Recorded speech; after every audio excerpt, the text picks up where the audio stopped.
Ulama-ulama sekarang itu banyak yang pembohong. Ustadz-ustadz tuh banyak pembohong. Kenapa pembohong? Penampilan mereka tuh seperti baknya seorang guru, seorang rasul, seorang tuan syekh.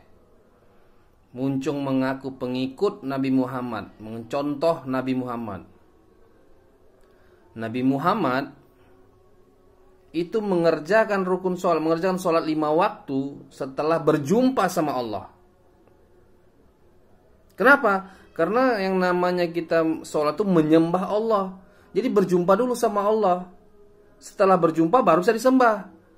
Kalau nggak pernah berjumpa, macam mana menyembahnya? Siapa yang disembah? Ada dulu yang kita sembah, baru disembah. Jadi banyak ulama ustadz pembohong semuanya. Jadi kalau ada ustadz yang mengatakan bahwa mereka mencontoh Nabi Muhammad, tapi mereka tak pernah berjumpa sama Allah, mereka kerjakan sholat 5 waktu, mereka itu pembohong, ulama pembohong, ustadz pembohong, habib pembohong. Karena kalau kita mau sholat tuh kita sembah Allah. Yang namanya kita menyembah Allah, ada Allah yang kita sembah. Baru jelas yang kita sembah.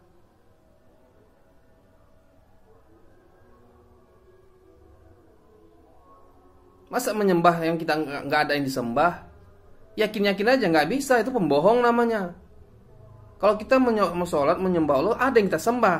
Makanya perintah sholat itu kepada orang beriman. Al-Baqarah, Al-Nisa 103. Orang beriman itu yang bagaimana? Al-Baqarah ayat 3. Yang mengetahui yang gaib. Mengetahui yang gaib. Al-Baqarah ayat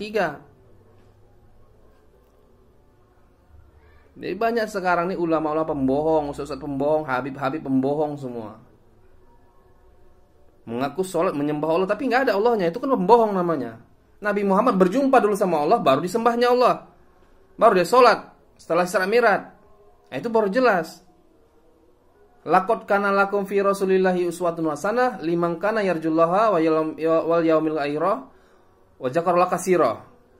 Di dalam dirimu itu ada suri tauladan dan bisa dijadikan contoh bagi siapapun. Yang dia banyak-banyak mengingat Allah. Bukan banyak-banyak bayar zakat, bukan banyak-banyak infak, bukan banyak-banyak ngerjakan 5 waktu. Banyak-banyak mengingat Allah. Azab 21, silakan baca. Nah, jadi jangan kita tokoh-tokoh sama ulama-ulama fasik, ulama pembohong. Contoh macam si Abdul Somad, itu pembohong itu. Mengaku kami kita ajaran Ahlussunnah apanya Ahlussunnah? Contohlah Nabi Muhammad. Kalau mau kita jual Ahlussunnah, masuk Islam kepada Islam yang kafah, Islam yang sebenarnya. Contoh, Mi'raj dulu, berjumpa dulu sama Allah, baru kerjakan rukun sholat. Baru kerjakan 5 waktu setelah berjumpa. Kalau nggak berjumpa sama Allah, macam mana yang disembahnya? Nah, itu kan si Somad itu pembohong, itu mengajar Ahlussunnah apaan? Oke teman-teman, kita bongkar kedok-kedok ulama-ulama ustadz fasik, habib-habib yang pembohong nih, kita bongkar aja. Pendusta, karena mereka cuma profesi mereka menjadi pendakwah tuh untuk cari duit, cari uang, cari jabatan, cari pujian-pujian manusia. Assalamualaikum.